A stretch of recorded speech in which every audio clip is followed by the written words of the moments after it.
সম্পৃক্ত একজনকে শনাক্ত করা হয়েছে। তার নাম ফয়সাল করিম মাসুদ, ছদ্মনাম দাউদ বিন ফয়সাল।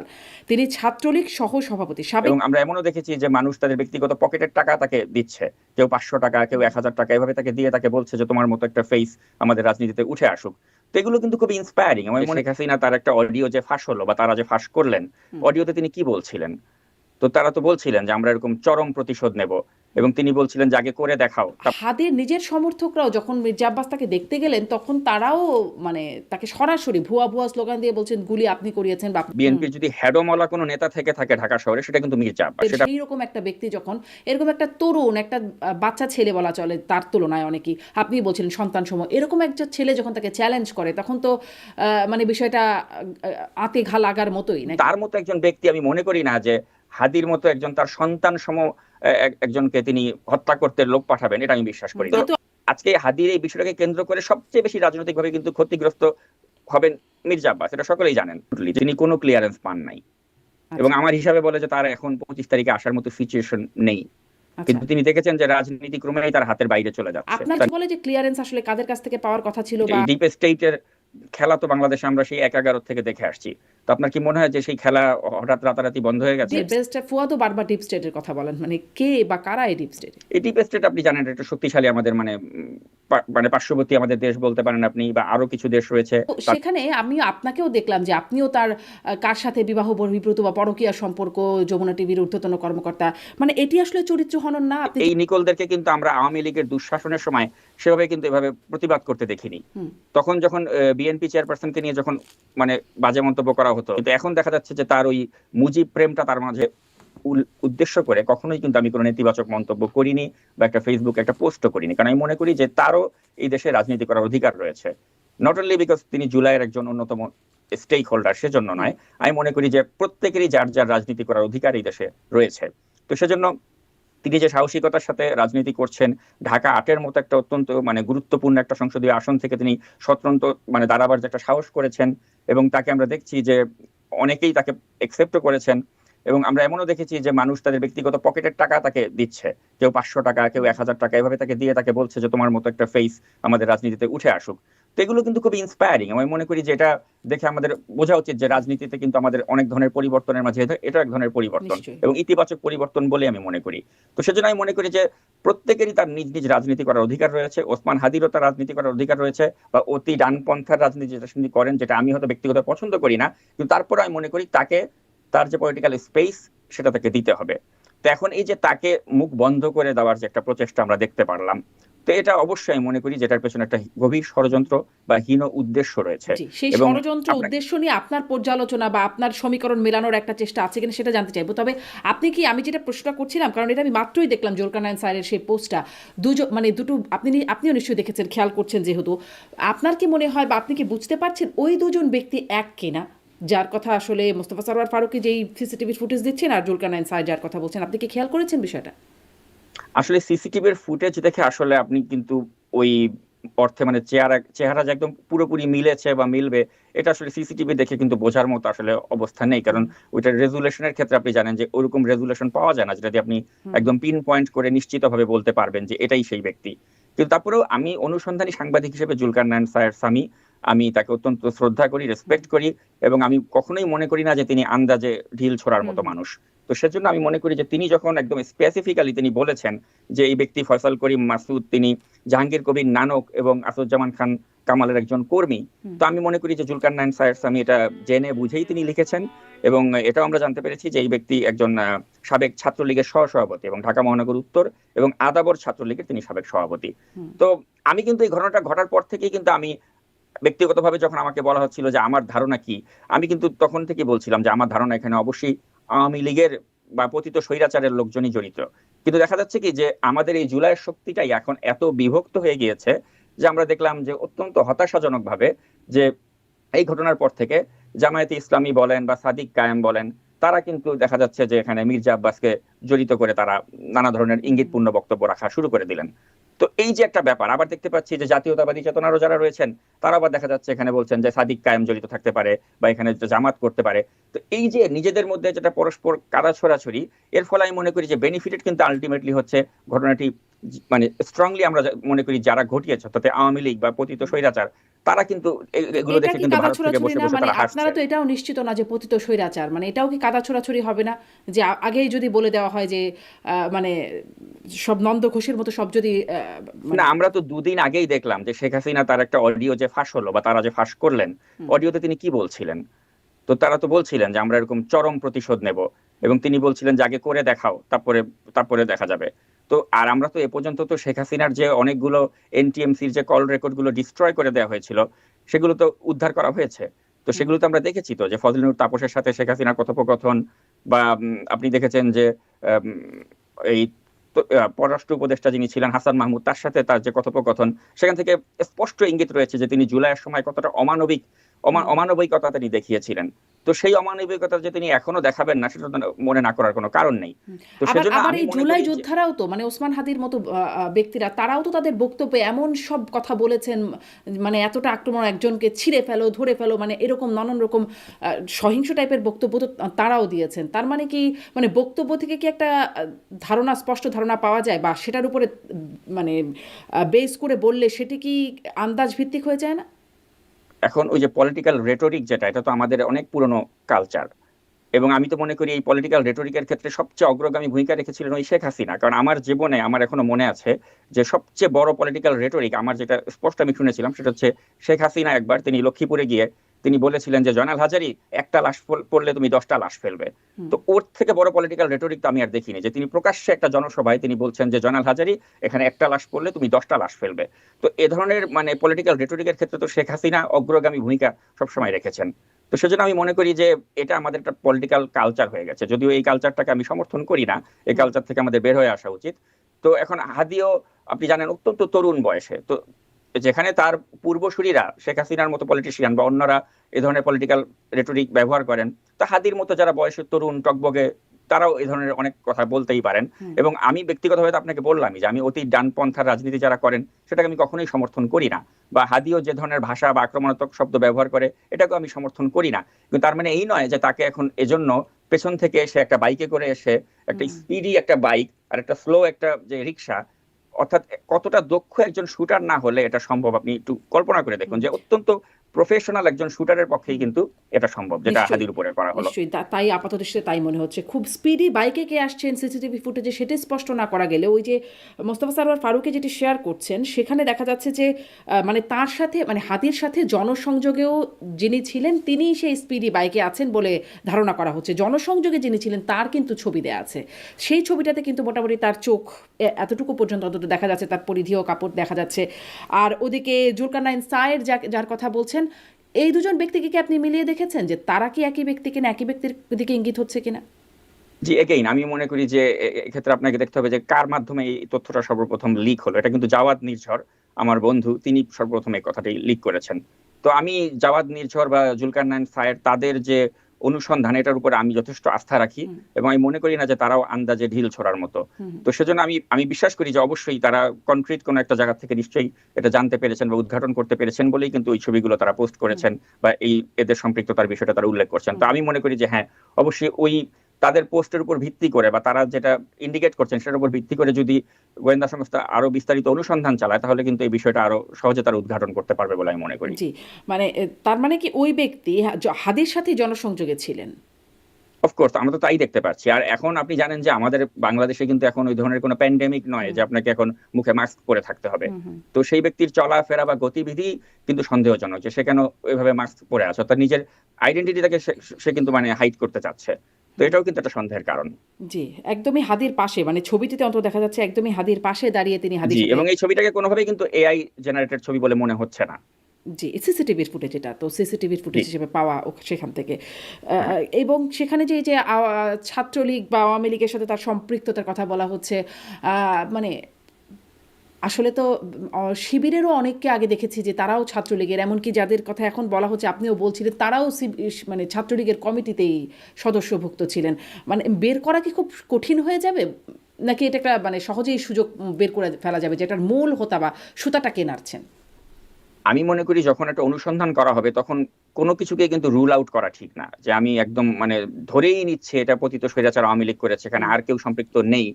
এটা ধরে যদি আমি ইনভেস্টিগেশন করি তাহলে কিন্তু ইনভেস্টিগেশনটা আমার মনে করি যে সঠিক হবে না। সঠিক ইনভেস্টিগেশনের স্বার্থে আমি মনে করি যে প্রত্যেককেই মানে এখানে সন্দেহের আওতায় রাখতে হবে, আর সবচেয়ে আগে দেখতে হবে যে এখানে হাদির উপর আক্রমণ করলে বেনিফিশিয়ারি কে হবে। হুম, যেমন আমি মনে করি যে এখানে বেনিফিশিয়ারি যদি হয়, আমি তো মনে করি যে জামাত শিবির বা যারা নির্বাচনটাকে ভয় পাচ্ছে তারা এতে বেনিফিটেড হবে। হুম, কারণ আপনি মির্জা আব্বাসকে যেভাবে দায় দেওয়া হচ্ছে, আমি কিন্তু মোটেও আমাকে কথা শুনে তো মনে হতে হুম, পারে আমি বিএনপির পক্ষ নিচ্ছি, বিষয়টা তা নয়। আপনি আমি ঢাকা এই যে ৮ সংসদীয় আসন, এখানে আমার বড় হওয়া, আমার বেড়ে ওঠা, আমি এই এলাকারই সন্তান এবং আমার বাবা মা সহ সকলেই এই আসনেই তারা ভোট দিয়েছেন। এবং আমি জানি যে ব্যক্তিগতভাবে মির্জা আব্বাস তিনি তার পলিটিক্যাল অপোনেন্টের প্রতি তিনি তার কতটা যে তিনি সংযমী আচরণ করেন এটা আমি নিজে চোখে দেখে এসেছি। কারণ তার প্রতিদ্বন্দ্বী হিসেবে সবসময় ছিলেন সাবের হোসেন চৌধুরী, এবং সাবের হোসেন চৌধুরীর সাথে তার যে একটা সম্পর্ক, কখনোই এরকম হয়নি যে সাবের হোসেন চৌধুরীকে তিনি গালমন্দ করেছেন বা সাবের হোসেন চৌধুরী তাকে গালমন্দ করেছে। এমনকি 2018-র যে একটা মানে কলঙ্কিত নির্বাচন হলো, রাতের ভোট, ওই নির্বাচনের পরেও কিন্তু সাবের হোসেন চৌধুরী তিনি জয়ী হওয়ার পরে মির্জা আব্বাসের বাসায় গিয়েছিলেন। তো এই ধরনের একটা সৌহার্দ্যপূর্ণ পরিবেশে কিন্তু মির্জা আব্বাস তিনি রাজনীতি করেছেন, অর্থাৎ তার পলিটিক্যাল অপোনেন্টকে তিনি উড়িয়ে দেবেন, তাকে ধ্বংস করে দেবেন, এই ধরনের মাইন্ডসেট তার আছে, এটা আমি বিশ্বাস করি না। তো আর আরেকটা বড় কথা হচ্ছে যে মির্জা আব্বাসের যে জনপ্রিয়তা এই হুম, আসনে, এটা আমার নিজের চোখে দেখা। কারণ উনি তো আজকে থেকে এখানে রাজনীতি করে আসছেন না, তিনি মেয়র হয়েছেন, এই এলাকার সন্তান তিনি। আমার দাদা দাদি আমার নানি তারা যখন মারা গিয়েছে, এলাকার মুরব্বী কেউ মারা গেলে তিনি ছুটে যান সেখানে। হুম, এমনকি আমার দাদা দাদি যখন মারা গিয়েছেন তখন কিন্তু তিনি সংসদ সদস্য ছিলেন না, তখন সাবের হোসেন চৌধুরী সংসদ সদস্য, কিন্তু তিনি একজন এলাকার মুরব্বী মারা গিয়েছে শুনে কিন্তু তিনি জানাজাতে ছুটে গিয়েছেন। তো এই কারণে কিন্তু এলাকার মানুষ কিন্তু তাকে ওই ভালোবাসাটা তাকে হুম, বাসে। তো এখন হুম, তার মতো একজন ব্যক্তি আমি মনে করি না যে হাদির মতো একজন তার সন্তান সম একজনকে তিনি হত্যা করতে লোক পাঠাবেন, এটা আমি বিশ্বাস করি না। কিন্তু আমার যদি আবার সন্দেহ ধরেন ঠিক মানে থাকে, আপনি, আমি সন্দেহ। হ্যাঁ, সন্দেহের কথাই যখন বলছেন, ধরেন তার মতো অভিজ্ঞ, তার মতো জনপ্রিয় একজন ব্যক্তি, তার পোর্টফোলিও যেটা আপনি বলছিলেন, সেই রকম একটা ব্যক্তি যখন এরকম একটা তরুণ, একটা বাচ্চা ছেলে বলা চলে তার তুলনায় অনেকই, আপনি বলছিলেন সন্তান সম, এরকম একটা ছেলে যখন তাকে চ্যালেঞ্জ করে তখন তো মানে বিষয়টা আঁতে ঘা লাগার মতোই নাকি? না, চ্যালেঞ্জ করলেও তো আপনি দেখবেন যে মির্জা আব্বাস কি পাল্টা কখনো হাদিকে উল্লেখ করে তিনি একটা বাজে কথা বলেছেন? আমি তো এরকম কোনো বক্তব্য পাইনি যে মির্জা আব্বাস কখনো হাদিকে উদ্দেশ্য করে একটা কটু কথা বলেছেন। তো সেজন্য আমি মনে করি যে ওই টলারেন্সটা তার রয়েছে। আর এখানে আপনাকে যেটা আমি বলছি যে এই নির্বাচনটা বানচাল হয়ে গেলে বা নির্বাচনটা ধ্বংস হয়ে গেলে বা এটা না হলে বেনিফিটেড কে হবে? এখানে তো আজকে হাদির এই বিষয়টাকে কেন্দ্র করে সবচেয়ে বেশি রাজনৈতিকভাবে কিন্তু ক্ষতিগ্রস্ত হবেন মির্জা আব্বাস, এটা সকলেই জানেন। যে যদি এটাকে নিয়ে পলিটিক্যাল ভাবে কেউ ক্যাশ ইন করতে চায়, সেটা কিন্তু মির্জা আব্বাসের প্রতিপক্ষরাই করবেন। কারণ যারা নির্বাচনটাকে চায় না, যারা চায় যে ডক্টর ইউনূসের সরকার 5 বছর দরকার, ওই থিওরিতে যারা বিশ্বাস করে, তারাই কিন্তু মানে চাইবে যে ওই তুরস্কের সাজেশনে হোক বা অন্য কোনো দেশের সাজেশনে হোক, যে একটা ক্ষেত্র প্রস্তুত করে নির্বাচনটাকে পিছিয়ে দিতে। ওই গ্রুপটাই কিন্তু চাচ্ছে যে নানামুখী তৎপরতা করে নির্বাচনটাকে পিছিয়ে দেওয়া যায় কিনা। তো হাদির ইস্যু বা অন্য কোনো ইস্যু যদি সামনে আসে, তারা ওইটাই চেষ্টা করবে। তো ওই গ্রুপটাকে আপনি দেখবেন যে তারা এই ঘটনা ঘটার পর থেকেই কিন্তু দেখবেন যে মির্জা আব্বাসকে ইঙ্গিত করে কিন্তু তারা নানা ধরনের হুম। কথাবার্তা বলছে। ঠিক যেমন সাদিক কায়েম, তুরস্কের ঘটনার প্রসঙ্গটা, পরপরই সাদিক কায়েমকে আপনি দেখেছেন একটা ফেসবুকে পোস্ট দিয়েছে ওই মির্জা হ্যাঁ, আব্বাসকে ইঙ্গিত করেই। হ্যাঁ, তো এগুলো তুরস্ক, আমি মনে করি যে মানে হুম, ঠিক নয়, জি। রাজনীতির ক্ষেত্রে কোনো আচ্ছা, ভালো দৃষ্টান্ত নয়। আমি আসলে কোনটা আগে আনবো সেটা বুঝতে পারছি না। তুরস্কের প্রসঙ্গ, তুরস্ক থেকে কেউ এনেই হোক, আপনি বলছিলেন আপনার ফেসবুকে কি আমি দেখছিলাম কিনা যে মাহফুজ আলমের পিএস বাই পিএস তিনি তুরস্ক থেকে তার এক বন্ধুকে বরণ করেছেন, এটা কি আপনার ফেসবুক থেকে আমি দেখছিলাম? জি, জি। জি। মানে এটার সাথে কি আপনি কোনো সম্পৃক্ততা বা লিঙ্ক খুঁজে পাচ্ছেন? তুরস্কের কথা কেন বললেন? তুরস্কের কথা আমি এই কারণেই বলছি যে আপনি জানেন যে আমরা যে অনেকদিন ধরে বলে আসছি যে একটা ছোটন গ্যাং, এই ছোটন গ্যাং এর একটা আবির্ভাব ঘটেছে বাংলাদেশে, এবং এই ছোটন গ্যাং এর যে চক্রটি রয়েছে, এই চক্রটির সাথে কিন্তু তুরস্কের একটা বড় সড়ো লিঙ্ক রয়েছে। তো এখন এই চক্রটি তারা কিন্তু দীর্ঘদিন ধরেই চাচ্ছে যে আমাদের এই বাংলাদেশটাতে তারা তাদের মতো করে একটা অতিমাত্রায় ডানপন্থার রাজনীতির একটা উন্মেষ ঘটাতে, এবং সেজন্যই তারা কিন্তু নানামুখী চক্রান্ত বা ষড়যন্ত্র তারা করছে। এবং এই গ্রুপটাকে আপনি দেখবেন যে তারা কিন্তু শুরু থেকেই তারা চাচ্ছে যে নির্বাচনটাকে যে কোনো উপায়ে হোক পিছিয়ে দেওয়ার জন্য হুম। বা নির্বাচনটা যাতে না হয় সেজন্য তারা চক্রান্ত করেই যাচ্ছে। তো আপনি যে এখন লিখছেন এই যে চক্রান্ত তুরস্ক যে থেকে মাহফুজ আলমের বন্ধু একজন আসলেন, কে আসলেন সেটাই মানে তুরস্কের কথা শুনে একটু জানতে চাইছি আর কি। আসলে ব্যাপারটা হচ্ছে যে এই যে ছাত্র উপদেষ্টা বলুন বা আপনি এই যে ছোটন গ্যাং এর যারা সদস্য বলুন, এদের সাথে তুরস্কের খুব ভালো একটা লিঙ্ক রয়েছে। হুম, তো এখন আপনি জানেন যে বাংলাদেশে কিন্তু এই তুরস্কের কিন্তু প্রভাব ইদানিং খুব দেখা যাচ্ছে। যেমন আমি নাম উল্লেখ করব না, কিন্তু আপনি ভালো করেই জানেন যে একজন অতিমাত্রায় মানে বিপ্লবী যিনি সেজে বসে আছেন, 21 পদকও তিনি পেয়েছেন, তিনি একটা পত্রিকার সম্পাদকও হয়েছেন বাংলাদেশে, একসময় তিনি সম্পাদক ছিলেন, এখনো এসে তার পত্রিকা তিনি নিয়েছেন, ভালো কথা। তাকে আমরাও একসময় খুব শ্রদ্ধা করতাম, হুম যে তিনি গণতন্ত্রের পক্ষে খুব ভোকাল ছিলেন। তো এখন এই ব্যক্তিটির সাথে তুরস্কের লিঙ্ক, বা এই ব্যক্তিটি যে বাংলাদেশে অতিমাত্রায় মানে অতিমাত্রায় যে ডানপন্থার একটা উন্মেষ ঘটাতে চাচ্ছেন, বা এই ব্যক্তি তার যে পত্রিকা সেটাকে অনেক এখন মানে বলে যে এটা জামাতের দেশ। হুম তো এখন এই ব্যক্তি বা এই ব্যক্তির যারা মুরিদ রয়েছেন বা এই ব্যক্তির সাথে যারা অ্যাসোসিয়েটেড রয়েছেন, তারা কিন্তু এই তুরস্কের আশ্রয় প্রশ্রয় কিন্তু এই দেশে অনেক ধরনের ঘটনা ঘটাতে চাচ্ছেন বা ঘটাবেন বলে আমরা কিন্তু বিভিন্ন সূত্র থেকে জানতে পারছি। হুম তো সেজন্য আসলে এই ব্যক্তিগুলোর ষড়যন্ত্রকেও কিন্তু আমাদেরকে একটু চোখ কান খোলা রেখে অবজার্ভ করতে হবে, হুম। কারণ আমাদের এই তার মানে দেশটাকে আপনি কি আসলে অস্থিতিশীল করার দুটা জন্য। সন্দেহের কথা বলছেন, এক হচ্ছে আওয়ামী লীগের বা শেখ হাসিনার সেই হুমকি ধামকিগুলোর ক্ষেত্রে একটা সন্দেহের কথা বলছেন, আবার অন্যদিকে অতি ডানপন্থী বা তুরস্কপন্থী এই ছোটন গ্যাং এবং সেই সম্পাদক, যদি নাম বলি মাহমুদুর রহমান, আমার দেশের সম্পাদক, আপনি তার কথাই বলছেন, বোঝা যাচ্ছে মানে তাদের সম্পৃক্ততার একটা বা তাদেরও একটা সন্দেহের জায়গায় আপনি রাখছেন, মানে দুটোই আপনার সন্দেহের তালিকায় অ্যাবসলিউটলি। বা অনুসন্ধানের তালিকায়। জি, আপনি বিভিন্ন জনের মন্তব্যের কথা বলছেন। হ্যাঁ, আমি দেখছিলাম সাদিক কায়েমের মন্তব্য। তিনি হাদির উপর হামলা হয়েছে এটি বলেই বলছেন যে চাঁদাবাজ গ্যাংস্টারদের কবল থেকে ঢাকাকে মুক্ত করতে অচিরেই আমাদের অভ্যুত্থান। চাঁদাবাজ গ্যাংস্টার বলে ইদানিং আসলে বিএনপিকেই তাঁরা ট্যাগ করে থাকেন। তারপরে আমরা দেখছিলাম ব্যারিস্টার ফুয়াদ, তিনি সাংবাদিকদের সামনে বক্তব্যে বলছেন, তিনি বলছেন যে প্রতিপক্ষ, রাজনৈতিক প্রতিপক্ষ, সেটাও আসলে তার রাজনৈতিক প্রতিপক্ষ, ওখানে বিএনপির প্রতিপক্ষ আছে, হয়তো মির্জা আব্বাসের কথা বলছেন, বা প্রতিপক্ষ কার কথা বলছেন, তিনি দিল্লির কথা বলছেন, তিনি ডিপ স্টেটের কথা বলছেন। মানে আর আসিফ মাহমুদ সজীব ভুইয়া, সদ্য সাবেক উপদেষ্টা, তিনি এখানে আওয়ামী লীগের কথা বলছেন, টার্গেট কিলিংয়ের কথা বলছেন। মানে আপনার কি মনে হয় এই বক্তব্যগুলো কি শুধু সন্দেহের বশে বলছেন তারা, নাকি তাদের স্বার্থও আছে এখানে? তারা সন্দেহের বশে বলতে পারেন, তারা তাদের স্বার্থের বশে বলতে পারেন, কিন্তু আমার কথা হচ্ছে যে এই ব্যক্তিগুলোকে আসলে আমি মনে করি না যে তারা একটা সৎ উদ্দেশ্য নিয়ে রাজনীতি করে। সেটা আপনি আসিফ মাহমুদ সজীব ভুইয়ার ক্ষেত্রেই বলেন, অথবা আপনি এই যে ব্যারিস্টার ফুয়াদের ক্ষেত্রেই বলেন, তারা কোনো সৎ উদ্দেশ্য বা ভালো উদ্দেশ্য নিয়ে রাজনীতি করেন এটা আমি বিশ্বাস করি না। তো সেজন্য তারা যখনই কোনো একটা কথা বলেন, আমি মনে করি যে সেই কথার পেছনে তাদের একটা হীন উদ্দেশ্য থাকতে পারে। হুম আর ব্যারিস্টার ফুয়াদের ক্ষেত্রে আমি যেটা বলবো, যে আপনি দেখবেন যে এই ব্যক্তি তার প্রতি কি মানে একটা বাক্য বলতে গেলে ওখানে তিনি উর্দু ভাষা, উর্দু শব্দ ব্যবহার করেন। তো আমি মনে করি যে আমাদের বাংলাদেশে এই যে একটা নতুন ট্রেন্ড তারা চালু করতে চাচ্ছেন, যে কথায় কথায় তারা যেটা উর্দু শব্দ বা ওই যখন বাংলাদেশ একটা ওই পূর্ব পাকিস্তান পশ্চিম পাকিস্তান ছিল তখন যে ধরনের শব্দগুলো বেশি ব্যবহার হতো, তাদের কথার মধ্যে আপনি দেখবেন যে এই ধরনের শব্দই বেশি আসছে। যেমন এই হাদির উপরে যে একটা হামলা হলো, এটার পরেও কিন্তু আপনি দেখবেন যে ফুয়াদ কিন্তু ওই উর্দু শব্দ ব্যবহার করে বিভিন্ন ধরনের কথাবার্তা বলছেন। তো আমার কাছে এগুলো ব্যক্তিগতভাবে আসলে ভালো লাগে না, যে এরা মতলববাজ, এরা তাদের মতলবে কথা বলছে এবং এখনো এই বিষয়টাকে কেন্দ্র করে তারা একটা মতলববাজির রাজনীতি করছে। তো এখন আপনি এই ফুয়াদের যে কোনো বক্তব্যের পেছনে আপনি যদি জনগণের কমেন্ট পড়েন, আপনি তাহলেই বুঝতে পারবেন যে মানুষ তাকে কতটা ধিক্কার দেয় বা ঘৃণা করে, যে তার মানে বিষয়টা এক্সপোজ হয়ে গিয়েছে ইতিমধ্যে, যে এই লোকটি তার একটা মতলববাদীর রাজনীতি, বা যেটা আমি বলছি যে অতি ডানপন্থার রাজনীতি, এটার স্বার্থে সে যে কোনো ধরনের মানে একটা মানে একটা রিমার্ক সে করে দিচ্ছে। তো আমি মনে করি যে এখন ওই হাদির এই বিষয়টাকে কেন্দ্র করেও সে একটা মতলববাজির মন্তব্য করছে। জি, অতি ডানপন্থা এখন এত মানে মাথাচাড়া কেন দিচ্ছে, সেটা একটা আপনার কাছে প্রশ্ন রইবে। তবে তার আগে ওইটা একটু শেষ করি, যে আপনি বলছিলেন যে ইঙ্গিতপূর্ণ কথা, মির্জা আব্বাসের দিকে ইঙ্গিত করছেন, সেই সাদিক কায়েম থেকে শুরু করে ব্যারিস্টার ফুয়াদ থেকে শুরু করে, মানে অনেকের মধ্যে কথায় কথাই এটা আসছে, ডানপন্থী যাদেরকে বলছেন তাদের কথা থেকে যেমন আসছে। হাদির নিজের সমর্থকরাও যখন মির্জা আব্বাস তাকে দেখতে গেলেন, তখন তারাও মানে তাকে সরাসরি ভুয়া ভুয়া স্লোগান দিয়ে বলছেন, গুলি আপনি করিয়েছেন বা আপনি করেছেন বা আপনি করিয়েছেন, এরকম স্লোগান একদম হাসপাতালেও দিচ্ছিলেন, মানে তার সমর্থকরাই যারা তার সাথে ছিলেন। এটি আসলে কেন হচ্ছে?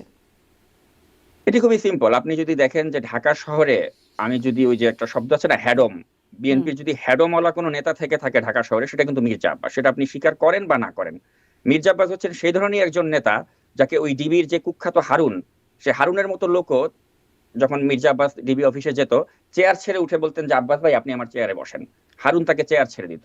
তো that's the kind of persona he carries with himself. এবং এটা আমি না, নিজে হারুন জানি বলে হারুন আপনাকে ডিবির বলছি। হারুন তো অনেককেই করতেন, গয়েশ্বরচন্দ্র রায়কেও তিনি খাওয়াতেন, তিনি নানানভাবে আপ্যায়ন আদর করতেন, সেটি তো সবাইকেই কম বেশি করতেন, আবার অন্য কিছুও করতেন হয়তো। জি, কিন্তু আমি যেটা বলতে চাচ্ছি আর কি, হুম যে মির্জা আব্বাসের একটা আলাদা ক্যারিশমা রয়েছে, যে তিনি মানুষের একটা শ্রদ্ধার জায়গায় রয়েছেন, হুম কিন্তু তিনি আজকে থেকে রাজনীতি করছেন না, তিনি বহু সময় ধরে রাজনীতি করে আসছেন। মুক্তিযুদ্ধে তিনি অংশ নিয়েছিলেন, মুক্তিযোদ্ধা ছিলেন। তো সবকিছু মিলে আসলে তিনি তো আসলে উড়ে এসে জুড়ে বসা কেউ নয়।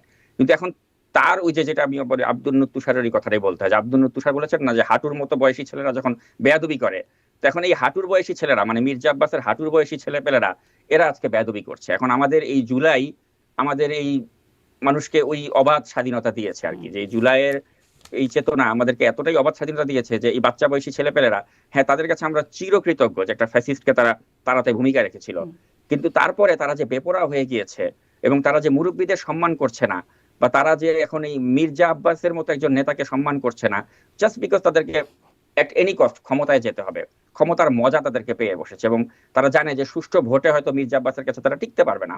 তো সেজন্য এখন মির্জা আব্বাসকে চান্দা আব্বাস বলো, মির্জা আব্বাসকে এইটা বলো সেটা বলো, এই হামলার সাথে মির্জা আব্বাসের নামটা ট্যাগ করে দাও, তারপরে ওই যে বিদেশ থেকে তো কিছু ইউটিউবার রয়েছে তাদেরকে দিয়ে ক্রমাগত মির্জা আব্বাসের বিরুদ্ধে ভিডিও বানাও, গালমন্দ করো, সালাউদ্দিন আহমেদকে রয়ের এজেন্ট বানায় দাও। তো এই ধরনের মানে অপরাজনীতি তো তারা করছে, কারণ এনসিপি বলেন বা আসিফ মাহমুদ সজীব ভুঁইয়া বলেন বা ব্যারিস্টার ফুয়াদ বলেন বা জামাত ইসলামের যাদের কথা বলেন, এই চক্রগুলির কিন্তু নির্বাচনে এরা জানে যে এদের কোনো অনেকের জামানত বাজেয়াপ্ত হয়ে যাবে। এদের এখন একমাত্র মানে উপায় হচ্ছে চরিত্র হনন করা, বা ওই বিদেশ থেকে কিছু ইউটিউবার রয়েছে তাদেরকে দিয়ে কন্টেন্ট বানানো তাদের প্রতিপক্ষের বিরুদ্ধে। এটা করে যদি তারা কিছু করতে পারে, ওই আশায় তারা আছে আর কি। এই চরিত্র হনন প্রসঙ্গে আরো আসবো। ইদানিং আসলে চরিত্র হনন একটা একটা স্টাইল হয়ে গেছে হয়তো। আমি একটা প্রশ্ন ভাবছিলাম যে করবো, সেটা অবশ্য এখন মাথা থেকে চলে গেল। আসিফ মাহমুদ সজীব ভুঁইয়ার প্রসঙ্গেও বলছেন, ও আচ্ছা যেই প্রশ্নটি করতে যাচ্ছেন শেষ করে তারপর আসিফ মাহমুদ সজীব, আমি যেটা জিজ্ঞাসা করছিলাম অতি ডানপন্থারই বিস্তারটা জুলাইয়ের পরে কেন এত মাথাচাড়া দিতে দেখা যাচ্ছে? এটার কারণ হচ্ছে যে আপনি শেখ হাসিনার সময় দেখেন, শেখ হাসিনার সময় যেটা হয়েছিল যে ডানপন্থার তো মানে দূরের কথা, শেখ হাসিনা তার যে একটা অতি বামপন্থা বা অতি যে মুক্তিযুদ্ধের চেতনার যে বড়ি আমাদেরকে খাইয়েছিলেন, তো আমাদের একটা প্রজন্ম তারা কিন্তু ওই মনে করেছে যে মুক্তিযুদ্ধ মানেই হচ্ছে শেখ মুজিবুর রহমান, মুক্তিযুদ্ধ মানেই হচ্ছে বঙ্গবন্ধু। এখানে যে শহীদ রাষ্ট্রপতি জিয়াউর রহমানের অবদান ছিল, বা আমাদের যে মুক্তিযুদ্ধে যে জেনারেল ওসমানীর অবদান ছিল, বা অন্য যাদের অবদান ছিল, আব্দুল হামিদ খান ভাসানীর অবদান ছিল, সবকিছু শেষ করে দিয়ে এক বঙ্গবন্ধুরই অবদান এই তারা এস্টাবলিশ করতে চেয়েছিল। তো একটা প্রজন্ম তারা ক্ষুব্ধ, তো তারা এখন চেয়েছে এটার বিপরীত কিছু রাজনীতি মনে হয় আমাদের জন্য ভালো। কিন্তু এই যে অতি বিপ্লবী, এটাও কিন্তু আবার খারাপ। আমাদের সবসময় মনে রাখতে হবে যে একটা সেন্ট্রিস্ট বা মধ্যম পন্থার বাংলাদেশ, ওই স্বপ্ন নিয়েই কিন্তু আমাদের বাপ দাদারা তারা কিন্তু মুক্তিযুদ্ধ করেছিল, এবং তাদের লক্ষ্যই ছিল যেটা মধ্যম পন্থার বাংলাদেশ, যেখানে আমাদের সব ধর্ম সব বর্ণের সবাই আমরা মিলেমিশে একত্রে থাকবো। কিন্তু আসলে আমাদের অতি তার মানে দুর্ভাগ্য কি যে ডান পন্থাটা আসলে কোনো পন্থা না, শেখ হাসিনা বা আওয়ামী লীগের বিরোধিতা করতে যাওয়াটাই আসলে এটি। হ্যাঁ, এবং এটা করতে গিয়ে তারা এই যে উগ্র ডানপন্থা যেটা করছে, ডানপন্থার পরিণতি তো আপনি দেখছেন যে আপনি এখন আমাদের এই টলারেন্স, যেটা আমাদের চিরায়ত বাংলাদেশের টলারেন্স ছিল, এখন একটা ওই বাউল একটা কমেন্ট করলো, আপনি ওই বাউলকে ধরে মারবেন, এবং বলা হচ্ছে যে বাউল কেন এই ধরনের কমেন্ট করলো, কোনোকে মেরে ফেলো, ওকে জামিন দিও না, ওর অনুসারীদের মারো। তো এই ধরনের বাংলাদেশ তো আমরা দেখিনি। এখন আপনি এই ধরনের বাংলাদেশ দেখতে পাচ্ছেন যেখানে বাউল সম্প্রদায়ের উপর আক্রমণ হচ্ছে, এবং আপনি এগুলি নিয়ে কিছু বললে আপনাকে বলবে তুমি তো নাস্তিক। আবার এদিকে দেখবেন যে ওই যে মুফতি ইব্রাহিমের মতো লোক, তিনি আবার বলছেন যে ৭১-এর প্রজন্ম আবার কিসের প্রজন্ম।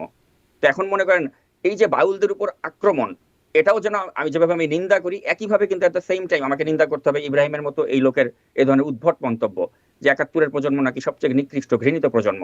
আমার কথা হচ্ছে স্বাধীন বাংলাদেশে বসে ইব্রাহিমের মতো ব্যক্তি এই ধরনের কথা বলার উদ্ধত্ত কিভাবে পাচ্ছে? তো আমি তো এই জুলাই বিপ্লবটার তো আমিও একটা স্টেক হোল্ডার, তাই না? আমরা তো আন্দোলন করে হাসিনাকে মানে পালাতে বাধ্য করেছি, কিন্তু এখন যদি কেউ বলে যে তোমাদের আন্দোলনের ফসল হচ্ছে ইব্রাহিমের মতো ব্যক্তি এখন এই ধরনের কথা বলার উদ্ধত্ত দেখায় যে ৭১-এর প্রজন্ম সবচেয়ে নিকৃষ্ট প্রজন্ম, তখন কিন্তু আমার কাছে কিন্তু ব্যক্তিগতভাবে খারাপ লাগে যে হ্যাঁ ঠিকই তো বলতেছে, যে আমরা কি এই জুলাইয়ের আন্দোলনের এই চেয়েছিলাম যে ইব্রাহিমের মতো একটা ফটকা তথাকথিত একটা মুফতি সে এত বড় উদ্ধত্ত দেখাবে যে ৭১-এর প্রজন্ম নিকৃষ্ট প্রজন্ম? এই কথা বলার সাহস সে কোত্থেকে পায়?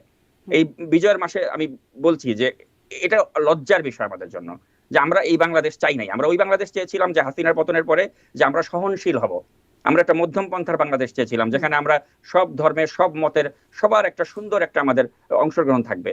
কিন্তু দেখা যাচ্ছে যে উগ্রবাদী কিছু চেতনার মানুষগুলো তারা মনে করছে আমি যেটা বলছি আমার মতই সেরা, অন্যের মতকে আমার সহ্য করতে হবে না। তো এতে হচ্ছে কি আপনার মধ্যে ওই হাসিনা গিরি আমরা দেখতে পাচ্ছি, হাসিনার প্রতিচ্ছবি দেখতে পাচ্ছি। তো এটা দুঃখজনক আসলে। জি, এই এই এই প্রসঙ্গে ওই চরিত্র হনন বিজয়ের মাসে তার বক্তব্য, ইব্রাহিম হুজুরের বক্তব্য, এই বিষয়গুলোর সাথে লেজ লাগিয়ে আরেকটু প্রশ্ন আমি করতে চাইব, তবে যে বিষয়টি করতে গিয়ে আটকে গেলাম আর কি, আসিফ মাহমুদের বিষয়ে। তিনি যে বলছেন যে টার্গেট কিলিংয়ের শিকার তিনিও হতে পারেন বা তারাও হতে পারেন, এরকম কি একটা পরিস্থিতি এখন বিরাজ করছে? হ্যাঁ আসলেই তো, মানে এখন এই যে দেশের যে আইন শৃঙ্খলা পরিস্থিতি আপনি দেখেন, এটাকে উন্নতি করার পেছনে সরকার কি কোনো ধরনের ভূমিকা রেখেছে? আপনি দেখেন কোনো ন্যূনতম ভূমিকা রেখেছে? আপনার আইন শৃঙ্খলা উন্নতি করতে গেলে আপনাকে একটা এমন স্বরাষ্ট্র উপদেষ্টা আপনাকে রাখতে হবে যিনি প্রকৃতপক্ষেই আইন শৃঙ্খলা উন্নতি করার জন্য আন্তরিক। আপনি এই যে জাহাঙ্গীর সাহেবের মতো একজন লোককে স্বরাষ্ট্র উপদেষ্টা করে রেখেছেন, তার মতো অথর্ব অযোগ্য স্বরাষ্ট্র উপদেষ্টা এই দেশের ইতিহাসে কি এসেছে? বা মানে মন্ত্রী, স্বরাষ্ট্রমন্ত্রী যদি আমি বলি, ইতিহাসে এসেছে? আমার মনে হয় না এসেছে। তিনি এখন ওই দেখতে যায় যে ওই বিরিয়ানির মধ্যে কতটুকু আলু আছে। তার কি এখন বিরিয়ানির মধ্যে কতটুকু আলু আছে এটা তাকে দেখতে হবে, নাকি আইন শৃঙ্খলার অবস্থা কোথায় আছে এটা তাকে দেখতে হবে? তো তার যে মানে কথাবার্তা, তার যে বডি ল্যাঙ্গুয়েজ, এটা আসলে কোনো মানে ওই স্বরাষ্ট্র উপদেষ্টা সুলভ নয়। এটা মানে একদমই একটা অপদার্থ ব্যক্তির মতোই তার বডি ল্যাঙ্গুয়েজ বা কথাবার্তা বা আচরণ আমার কাছে লাগে, যে যিনি এই পদের কোনোভাবেই যোগ্য নন। তো আবার এত এট দ্য সেম রদবদল টাইম, হয়, এত রদবদল হলো, মানে শুরু থেকে উপদেষ্টা পরিষদ তো অনেক রদবদল হলো, আপনি যাকে মানে অপদার্থ ব্যক্তি তাকে কেন একদম ফিক্স করে রেখে দেওয়া হলো মনে হয় মানে তার আগে তো এখানে ছিলেন ব্রিগেডিয়ার সাখাওয়াত, তাকে সরিয়ে এই জাহাঙ্গীর আলমকে বসানো হলো, কেন তাকে সরানো হলো? ব্রিগেডিয়ার সাখাওয়াতের একটা মন্তব্য, সেটাকে আপনি দেখেছেন যে কিভাবে মিসকোট করা হয়েছিল, এবং ওই মিসকোট করার পরেও তিনি ওটাকে আবার ব্যাখ্যাও দিয়েছেন। ব্যাখ্যা দেওয়ার পরেও তাকে ওই পদ থেকে সরিয়ে দেওয়া হলো। তখন আমরা মনে করেছিলাম যে তাহলে এমনই একটা বাংলাদেশ আমরা পেতে যাচ্ছি যেখানে আপনি কোনো ধরনের আপনার ভুলের মানে স্লিপ অফ টাং হয়ে গেলেও আপনাকে ছাড় দেওয়া হবে না। আমরা ভেবেছিলাম যে এই ধরনের একটা ডাইরেক্ট অ্যাকশনে চলে যাবে এই সরকার, কিন্তু ওই ঘটনার পর থেকে আপনি দেখেন সরকারের বাকি উপদেষ্টা যারা রয়েছেন, তারা যে কত শত ভুল করলেন এই 14-15 মাস ধরে, কই কাউকে কিন্তু কোনো কিছুর জন্য জবাবদিহিতার আওতায় আনা হয়নি। অর্থাৎ চলছে তো চলুক, কোনো মানে কারো কোনো কিছুর জন্য জবাবদিহিতা করতে হচ্ছে না। যদি করতেই হতো তাহলে সবার আগে তো ডক্টর ইউনূসের যে চাটগাইয়া ভাই, এই স্বরাষ্ট্র মন্ত্রণালয় সংক্রান্ত তার যে উপদেষ্টা খোদা বক্স, যার ইশারাতে এই পুরো স্বরাষ্ট্র মন্ত্রণালয় চলছে, অর্থাৎ যিনি এই স্বরাষ্ট্র উপদেষ্টার চেয়েও কার্যত অধিক ক্ষমতাবান, তিনি বলে রেখেছেন যে যত আন্দোলন হোক, যত কিছুই হোক, আমার বন্ধু বাহারুল আলমকে আইজিপির পদ থেকে সরানো যাবে না। এবং তাই হচ্ছে। এবং আপনি জানেন যে ডক্টর ইউনূস কিন্তু তার চাটগাইয়া ভাই ব্রাদারদের কথার বাইরে তিনি যান না। তো তিনি দেখেছেন যে তার চাটগাইয়া ভাই খোদা বক্স তিনি বলছেন যে বাহারুলকে রাখতে হবে। তো সেজন্য নাসিরউদ্দিন পিন্টু, প্রয়াত বিএনপির নেতা, তার পরিবারের সদস্যরা, তারা যে এত আন্দোলন করছে বাহারের অপসারণ চেয়ে, যে বিডিআর হত্যা মামলার তদন্ত রিপোর্টে এই বাহারের নাম এসেছে, আমরা এই আইজিপির অপসারণ চাই। আপনি দেখেছেন ঢাকার রাজপথে কত শত মিছিল হলো, সমাবেশ হলো। বিএনপির মতো একটা এত বড় রাজনৈতিক দল, তারা এই ব্যর্থ আইজিপির মানে অপসারণ চাচ্ছে, কিন্তু কই এই সরকার কোনো ভ্রুক্ষেপ করছে? কিছুই না, করছে না। এরকম আন্দোলন তো আইন উপদেষ্টার বিরুদ্ধে হয়েছে, স্বরাষ্ট্র উপদেষ্টার বিরুদ্ধে হয়েছে, আন্দোলন হয়েছে। তো তো মানে আন্দোলন হলেই যদি ভ্রুক্ষেপ করে তাহলে তো সরকারও টিকতে পারবে না, মানে তাহলে তো সবার বিরুদ্ধেই আন্দোলন শুরু হয়ে যাবে। না, কিন্তু আন্দোলনটা কেন হচ্ছে এটা তো আপনাকে দেখতে হবে। যে সরকারেরই একটা স্বাধীন তদন্ত কমিশন, সেই স্বাধীন তদন্ত কমিশনের রিপোর্টে এসেছে যে এই ব্যক্তি বিডিআর হত্যাকাণ্ডের সময় তিনি যে মানে তার যে অসহযোগিতা বা তার যে তদন্ত রিপোর্ট বা তার যে ভূমিকা, এই ভূমিকার ফলে নাসিরউদ্দিন পিন্টুর মতো ব্যক্তি তাকে হত্যা করা হয়েছে কারাগারে, এবং বলা হচ্ছে যে তার সম্পৃক্ততা রয়েছে। তদন্ত রিপোর্টে ডিটেইল আরো আছে। তারপরে ওই মানে ওই এই তো পোস্টে তদন্তে থাকা তো নৈতিক অসহযোগিতাটাই কোনো তো দিক তার বিরুদ্ধে মূল অভিযোগের একটা জায়গা। তো স্বরাষ্ট্র উপদেষ্টা যিনি সেই সময় তদন্ত কমিটির প্রধান ছিলেন, তো তিনিও তো বিষয়ে মুখে কলু এঁটে বসে আছেন। তাকে যখন সাংবাদিকরা প্রশ্ন করেন যে তখন কি ছিল, কেন তখন এই বিষয়গুলো উদ্ঘাটিত হলো না, তখন তো তার কাছ থেকেও কিছু আসে না, তার তো অপসারণের কোনো দাবি আসছে না। জি, সেটাই মানে অবশ্যই এখানে তো মানে আপনি যেটা বললেন জাহাঙ্গীর সাহেব, তারও তো এখানে অবশ্যই আপনি জানেন যে তিনি তো তদন্ত কমিশনের প্রধান ছিলেন এবং তিনি কোনোভাবে এটা দায় এড়াতে পারেন না। তো এই জন্য যখন তাকে স্বরাষ্ট্র উপদেষ্টা হিসেবে নিয়োগ দেওয়া ছিল, তখনই আমি এই বিষয়টা নিয়ে কিন্তু আমি ফেসবুকে আমি লিখেছিলাম যে কি করে মানে এই জাহাঙ্গীর আলমকে এখানে স্বরাষ্ট্র উপদেষ্টা করা হলো। এটা তো জুলাই সেন্টিমেন্টের সাথে সম্পূর্ণরূপে গাদ্দারি। তো আমি তখন থেকে এটা বলে আসছি। তো আসলে কি বলবো, যে আমাদের দেশের আইন শৃঙ্খলা রক্ষার দায়িত্বে আমরা যে 3জন ব্যক্তিকে বসিয়ে রেখেছি, এই স্বরাষ্ট্র উপদেষ্টা জাহাঙ্গীর আলম, বা এই যে ডক্টর ইউনূসের স্বরাষ্ট্র মন্ত্রণালয় সংক্রান্ত যিনি বিশেষ সহকারী খোদা বক্স চৌধুরী, এবং পাশাপাশি পুলিশের যিনি আইজিপি রয়েছেন এই বাহারুল আলম, এই 3জন ব্যক্তি কিন্তু অত্যন্ত বিতর্কিত এবং কলঙ্কিত, তাহলে এবং কে তাদের কোনো কাকে, যোগ্যতাই মানে নেই কে পদে কাকে থাকার। সরাবেন? স্বরাষ্ট্র উপদেষ্টা যদি মানে ইনাদের সরানোর জায়গায় থাকেন, তিনিও যদি আপনি এভাবে বলেন, তাহলে কে আসলে কাকে সরাবে? এখানে অবশ্যই ডক্টর ইউনূসের এখানে ভূমিকা রাখা উচিত ছিল, কারণ ডক্টর ইউনূস এই পুরো বিষয়গুলোকে কিন্তু দায়িত্ব দিয়ে রেখেছেন চট্টগ্রামের ভাই খোদা বক্স চৌধুরীকে। অর্থাৎ আমি আপনাকে যেটা বললাম একটু আগে, যে স্বরাষ্ট্র উপদেষ্টার চেয়েও কিন্তু অধিক পাওয়ারফুল হচ্ছেন খোদা বক্স চৌধুরী, এবং ডক্টর ইউনূস কিন্তু এই সবকিছুর দায়িত্বই খোদা বক্সকে দিয়ে রেখেছেন, এবং এই খোদা বক্সের ইচ্ছাতেই সবকিছু হচ্ছে। এবং সেটা কি ডক্টর ইউনূস তার মনে করেন যে যোগ্যতার ওই তিনি তার জায়গাটা হচ্ছে চাটগাঁয়া চট্টগ্রামের ভাই? ভাইদেরকে, হ্যাঁ, চটগাইয়া ভাই, হ্যাঁ উনি তার এটাই। চট্টগ্রামের ভাইদেরকে অত্যন্ত আচ্ছা, অন্ধের মতো বিশ্বাস করেন, এবং ওইখানেই সবচেয়ে বড় সমস্যা। আচ্ছা, এটি আপনার পর্যবেক্ষণ এখানে স্পষ্ট। আপনি আসিফ মাহমুদের একজন ভালো মানে বড় রকমের সমালোচক। আপনি মানে তার যখন পদত্যাগ করলেন তারপরে আপনি বলছেন নির্বাচন নয়, দেশ থেকে পালানোই আসিফ মাহমুদের মূল টার্গেট। আপনি এখন বলছেন, পরে মিলিয়ে নেওয়ার কথা বলছেন। মানে কেন বলছেন? তিনি তো স্বতন্ত্র হিসেবে নির্বাচন করবেন বলে দিয়েছেন ঢাকা 10 থেকে। তিনি একরকম প্রচারণাও করছেন। তারপরেও আপনার এই বক্তব্য কেন যে তিনি পালাবেন, নির্বাচন করবেন না, এটার পালাবেন? কারণ হচ্ছে আমি তো অনুসন্ধানী সাংবাদিক এবং আমাদের অনুসন্ধানের ক্ষেত্রে আমাদের অনেক কিছু খোঁজ খবর রাখতে হয়। তো আমি জানতাম যে আসিফ মাহমুদ সজীব ভুঁইয়ার সাথে বিএনপির একটা নেগোসিয়েশন চলছিল যে তিনি বিএনপির থেকে তিনি দাঁড়াবেন। তো পরবর্তীতে আপনি দেখলেন যে সেখানে কিন্তু ওই রবিউল আলম রবি তাকে বিএনপি ঢাকা 10 আসনে নমিনেশন দিয়েছে এবং তখনই কার্যত আসিফ মাহমুদ সজীব ভুঁইয়ার ওই বিএনপির পক্ষে বা ধানের শীষের পক্ষে দাঁড়িয়ে নির্বাচন করার যে স্বপ্ন সেটা শেষ হয়ে যায়। এবং আসিফ মাহমুদ কিন্তু অত্যন্ত স্মার্ট এবং একটা ধূর্ত প্রকৃতির একজন মানুষ। তিনি খুব ভালো করেই জানেন যে তিনি তার যে মুরাদনগর কুমিল্লার ওই এলাকাতে তিনি দাঁড়িয়ে কিন্তু জিততে পারবেন না, কারণ এখানে যে কায়কোবাদের মতো একজন মানুষ রয়েছেন তার বিরুদ্ধে দাঁড়িয়ে নির্বাচনে জয়ী যে তিনি হবেন না সেটা তিনি জানেন বলেই কিন্তু তার নিজ এলাকা ছেড়ে ঢাকা 10 থেকে তিনি দাঁড়াতে চেয়েছিলেন বিএনপির পক্ষে। কিন্তু দেখলেন যে এখান থেকে বিএনপি থেকে তাকে সাড়া দেওয়া হলো না। আর আসিফ মাহমুদ খুব ভালো করেই জানে যে যদি তিনি এনসিপির ব্যানারে তিনি দাঁড়ান তাহলে তার জামানত বাজেয়াপ্ত হবে। তো সেজন্য তিনি এখন ওই স্বতন্ত্র দাঁড়াবেন না কি দাঁড়াবেন বা তিনি ভিপি নুরের দলের পক্ষ থেকে দাঁড়াবেন কিনা এই ধরনের কথাবার্তা তার চলছে।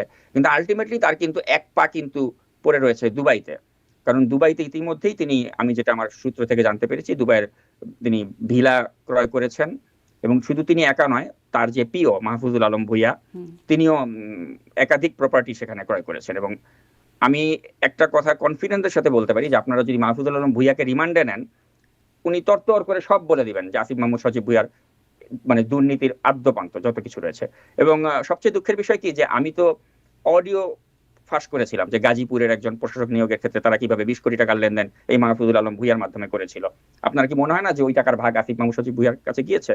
আর তাছাড়া তো আমি এবং জাওয়াদ নির্ঝর আমরা যৌথভাবে একদম সরাসরি এই মাহফুজুল আলম ভুঁইয়ারও একটা কল রেকর্ড আমরা ছেড়েছি যেখানে তার ওই তিনি বলছিলেন যে 5 CR অর্থাৎ 5 কোটি টাকা চাচ্ছেন তিনি একটা কাজের জন্য, ওই ওইটার এনওসি বের করে দেওয়ার জন্য। তো ওই অডিও তো আমরা ছেড়েছি। তো এরকম একাধিক অডিও আমি ফাঁস করেছি এবং আমার কাছে এখন আরো একটা অডিও রয়েছে যে তিনি একটা বসুন্ধরা আবাসিক এলাকাতে তিনি একটা ফ্ল্যাট কিনবেন এবং সেটার জন্য তিনি অ্যাডভান্স প্রায় পুরো টাকাই তিনি ওই যারা ডেভেলপার কোম্পানি তাদেরকে দিয়ে দিতে নিয়েছিলেন। কিন্তু পরবর্তীতে যখন তিনি আজ করতে পারেন যে আমি এটা নিয়ে অনুসন্ধান করছি, তিনি পরে আর ওই ফ্ল্যাটটি ক্রয় করেননি। কিন্তু ওই ডেভেলপারের সাথে আমার একটা কনভারসেশন রয়েছে যেটা আমি অচিরেই প্রকাশ করব। তো আপনার কাছে এগুলো এত হচ্ছে কি মানে প্রমাণ, এত উদাহরণ আমি অনুসন্ধানী দিচ্ছি প্রমাণগুলো আপনাকে। যেহেতু আপনার কাছে আছে, আপনি কেন এই বিষয়গুলো নিয়ে দুদকে বলেন না? কারণ আসিফ মাহমুদ সজীব ভুঁইয়া তিনি বলছেন যে তার এপিএস এর দুর্নীতির যে বিষয়টি উঠে আসলো গণমাধ্যম সহ সবখানে, তিনি বলছেন যে তিনি ফেসবুকে সামাজিক যোগাযোগ মাধ্যমে তিনি লিখেছিলেন দুদককে, দুদক যেন তাকে মানে সেই বিষয়ে অধিকতর তদন্ত করে। কোথাও তো কেউ তদন্ত করলো না। আপনাদের কাছে এত প্রমাণ কেন আপনারা মানে সরকারি কর্তৃপক্ষকে দিচ্ছেন না? আপনার কি মনে হয় না যে আমাদের প্রমাণগুলো সরকারের কর্তৃপক্ষগুলো দেখছে? আমরা যেগুলোই ছাড়ছি সবই তারা দেখছে, গোয়েন্দা তারা হয়তো সংবাদদাতা সবাই দেখছে। স্বতঃপ্রণোদিতভাবে নিচ্ছে না। আপনারা যদি অভিযোগ কেউই হিসেবে দেন তাহলে নেবে। হ্যাঁ, অভিযোগ হিসেবে দিলে তারা নেবে না, আসলে তারা নেবে না, এটা হচ্ছে বড় কথা। কেন? এবং আমার বিশ্বাস তারা নেবে না, কারণ এখানে যেখানে ডক্টর ইউনূস নিজেই বলে দিয়েছেন যে এই ছাত্ররা আমার নিয়োগকর্তা, তো নিয়োগকর্তাদের বিরুদ্ধে অভিযোগ তিনি নিতে দেবেন? দেবেন না তো। মানে পুলিশও নেবে না, দুদকও নেবে না, এই হচ্ছে এখন না, আমি অবস্থা। বিশ্বাস করি না যে নেবে। এবং আপনি একটা ফেভারেবল এনভায়রনমেন্ট আসার আগ পর্যন্ত এদেরকে ধরতে পারবেন না। ফেভারেবল এনভায়রনমেন্ট বলতে আমি বলছি যে এই ডক্টর ইউনূসের সরকার যতদিন আছে তাদের বিরুদ্ধে কিছু করা যাবে না। পরিস্থিতি যদি পাল্টে যায় এবং তারা যদি দেশ থেকে পালাতে না পারে, অবশ্যই আমি বিশ্বাস করি যে আসিফ মাহমুদ সজীব ভুঁইয়ার বাকি জীবন কারাগারেই থাকতে হবে। আচ্ছা, সেটি আপনি বিশ্বাস করছেন। মানে সবসময় এটার আসলে পরিবর্তন হলো না।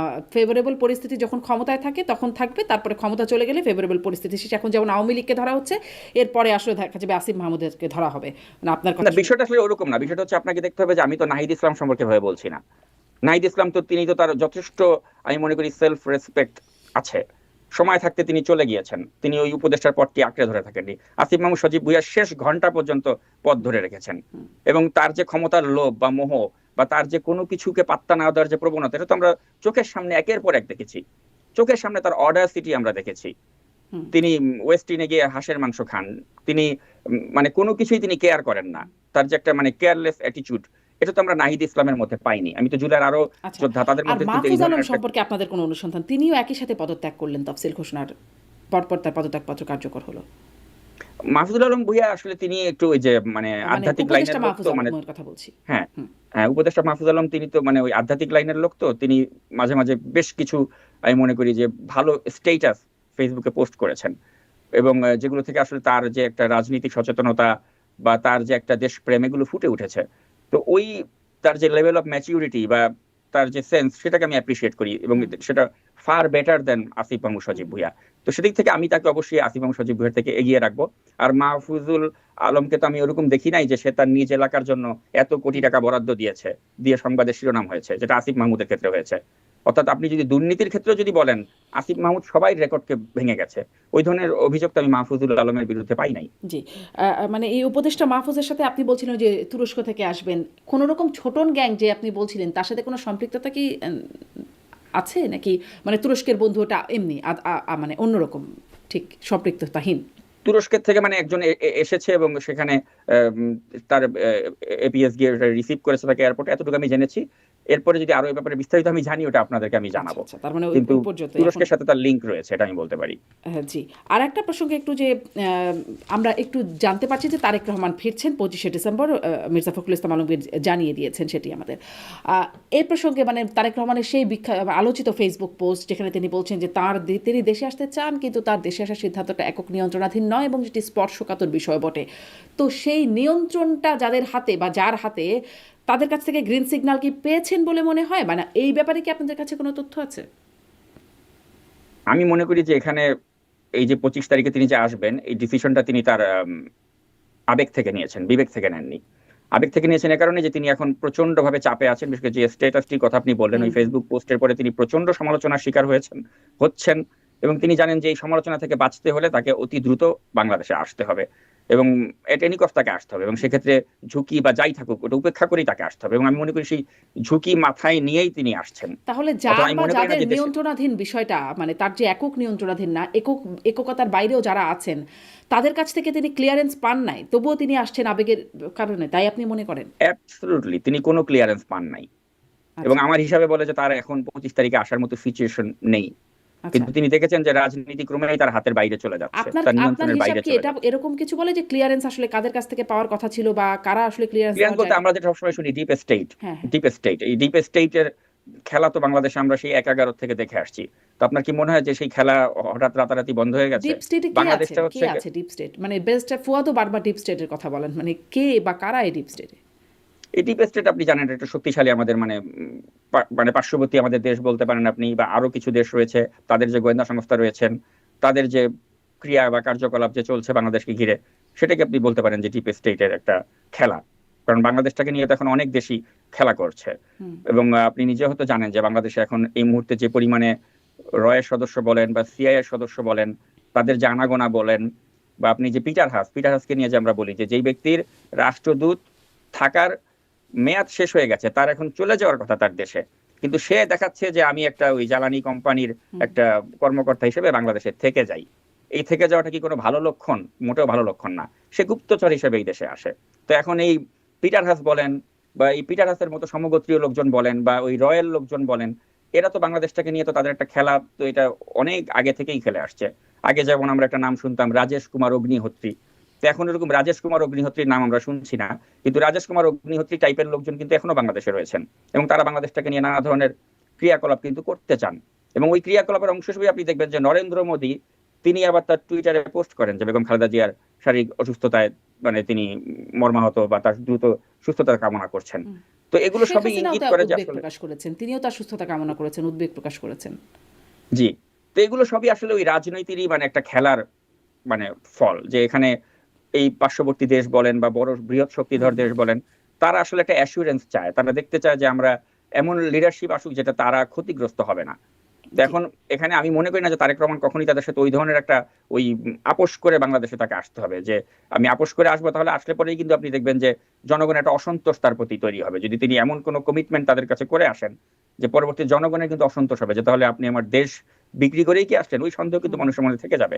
তো আমি মনে করি যে তারেক রহমান এমন কোনো কিছু চুক্তি করে তাদের সাথে আসতে পারবে, তাকে ওই আমাদের মাথা বা শির দ্বারা সোজা করে থাকার মতো অবস্থান নিয়েই কিন্তু এই দেশের লিডারশিপ তিনি যদি মানে আগামী যেটি দিনে বলা ধরতে হয় চান তিনি তাকে দেশ ধরতে হবে। ছেড়েছিলেন মুচলেকা দিয়ে, আসার সময় আর কোনো মুচলেকার উপরে তিনি মানে আসার আগে তার তার কোনো চুক্তি, তার কোনো মুচলেকা নাই। আমি মনে করি যদি কোনো মুচলেখা তাকে দিতে হয় বা তিনি যদি মনে করেন যে তিনি মুচলেখা দিয়ে আগামীতে তাকে ক্ষমতায় আসতে হবে, সেটা বিএনপির জন্য বা তার জন্য বা এই দেশের রাজনীতির জন্য কোনো ভালো কিছু বয়ে আনবেন। আর আমি মনে করি না যে তিনি জিয়াউর রহমানের সন্তান, তাকে ওইভাবে মুচলেখা দিয়ে কিছু করতে হবে। কারণ আমি যেটা একটু আগে আপনাকে বললাম যে তিনি যে 25 তারিখে আসছেন, তিনি ঝুঁকি আছে এটা জেনেও তিনি আসছেন। অর্থাৎ এটা ভাবার কোনো কারণ নেই যে 25শে ডিসেম্বর তারেক রহমান বাংলাদেশে আসছেন মানে বাংলাদেশে একটা ফেভারেবল অবস্থা তৈরি হয়েছে, তিনি আসছেন। তিনি বুঝতে পারছেন যে রাজনীতি ক্রমশই তার থেকে, বিএনপির থেকে অনেক দূরে চলে যাচ্ছে। এখানে ছোটন গ্যাং, জামায়াতে ইসলাম বা এই যারা অন্যান্য রাজনৈতিক দল বা শক্তিগুলো বা অতি ডানপন্থার যে লোকগুলো রয়েছেন, তারা স্বপ্ন দেখছে, তারা খোয়াব দেখছে যে আমাদের একটা এই মধ্যম পন্থার রাজনীতির কবর রচনা করতে হবে। তার কেমন বুঝতে পারছেন যে তিনি যদি আরো বেশি দেরি করেন তাহলে আসলেই কিন্তু কবর রচনা হয়ে যেতে পারে। তো সেজন্যই আমি মনে করি যে তিনি নিজের জীবনের ঝুঁকি নিয়ে হলেও বাংলাদেশে আসছেন, এবং আমি মনে করি যে তিনি সঠিক সিদ্ধান্তই নিয়েছেন। জি। আপনি মানে ছোটন ছোটন গ্যাংয়ের কথা বেশ কয়েকবার উচ্চারিত হলো, ছোটন গ্যাং কেন নাম? এটাকে তো ওই ছোটন গ্যাং বলা হচ্ছে যে এই ছোটন চক্রের সাথে যারা রয়েছেন তাদেরকে নিয়েই তো আমরা ছোটন গ্যাং শব্দটা ব্যবহার করে থাকি। যে ছোটন গ্যাং এর সদস্য সদস্য হচ্ছেন এই যে মুস্তাইন জহির বলেন, বা এই যে নিরাপত্তা উপদেষ্টার দায়িত্বে আছেন খলিল, আচ্ছা। তারপরে এই যে প্যারিস থেকে যে একজন রয়েছেন। তো এই এই পুরো চক্রটাকে আমরা একত্রে বলার জন্য বলি ছোটন গ্যাং। আচ্ছা, নিরাপত্তা উপদেষ্টা এবং এটার মধ্যে আবার আপনার ওই এবি পার্টির ফুয়াদও রয়েছে, এবি পার্টি রয়েছে, সামগ্রিকভাবে এবি পার্টি। আচ্ছা, এবি পার্টির এবং ওই নিরাপত্তা জামাতের দেশ উপদেষ্টা পত্রিকার প্যারিস সম্পাদক থেকে রয়েছেন। পিনাকি ভট্টাচার্যের কথা বলছেন? প্যারিস থেকে যাকে বলছেন, প্যারিস জি, থেকে এবং বলে জামাতের দেশের সম্পাদক রয়েছেন।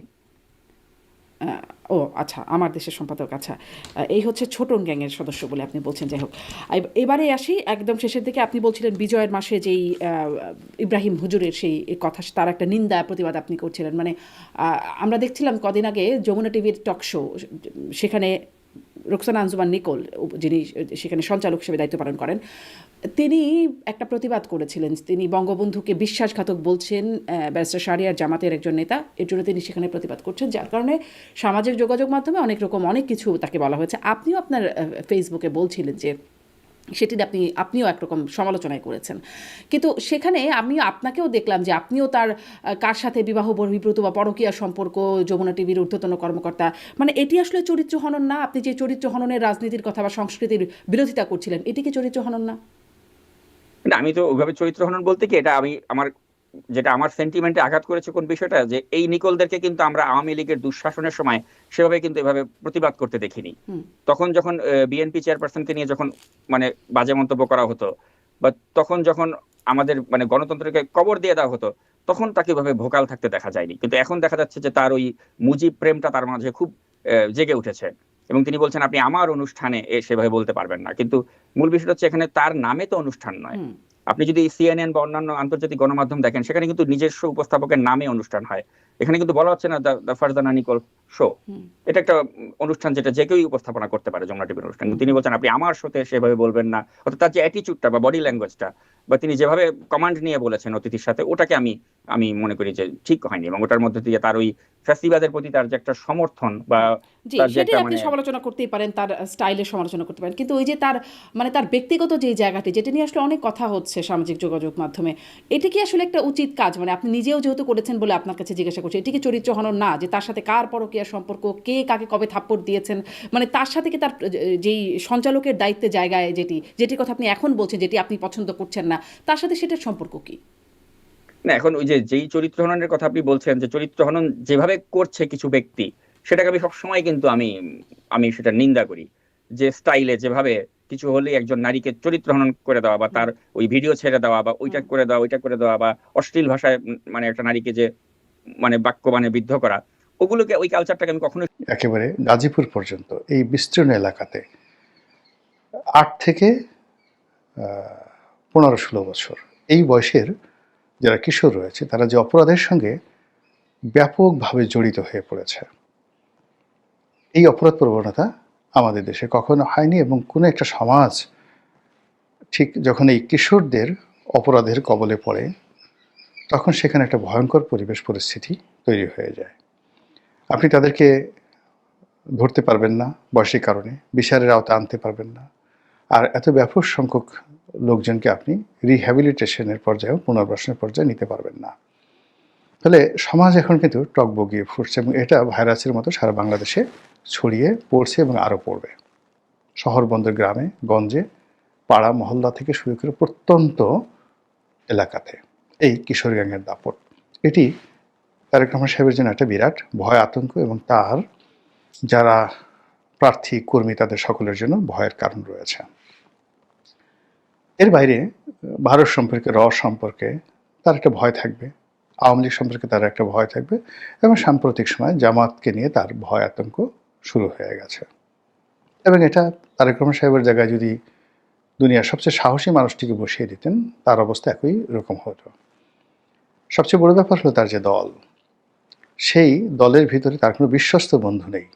অনুগত লোকজন আছে, অনেক অনুগত লোকজন আছে যারা স্বার্থের জন্য তার আনুগত্য করে, সামনে সামনে ছাড় বলে আর পিছনে পিছনে তাকে বাজে ভাষায় গালাগাল করে। নমিনেশন পেলে এক ধরনের কথা আর নমিনেশন না পেলে আরেক ধরনের কথা।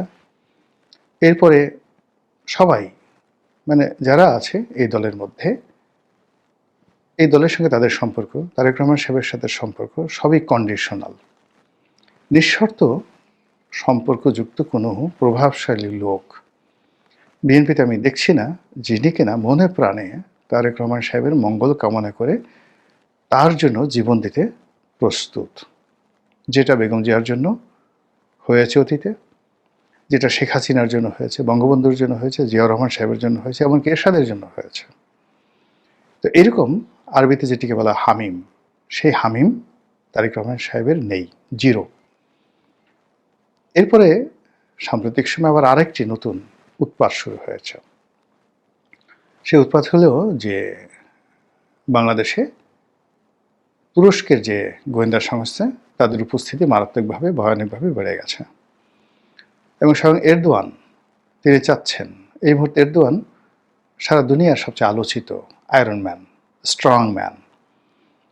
এবং আপনি দেখবেন যে একটা মানে অনুষ্ঠানে এরদোয়ান, ডোনাল্ড ট্রাম্প এবং ইটালির যে বর্তমান প্রধানমন্ত্রী তিনিও ছিলেন।